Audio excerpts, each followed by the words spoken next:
Inamin ni Mariel Rodriguez Padilla na kumpletong-kumpleto na ang kanyang pagiging babae nang dumating sa buhay niya ang kanilang panganay na anak ni Robin na si Maria Isabela.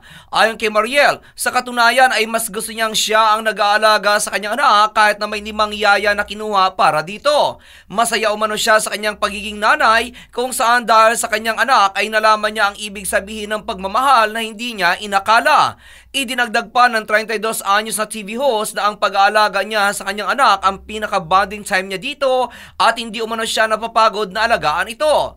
Kung matatandaan, 2 beses nakunan si Mariel bago nila nabuo ni Robin si Maria Isabela.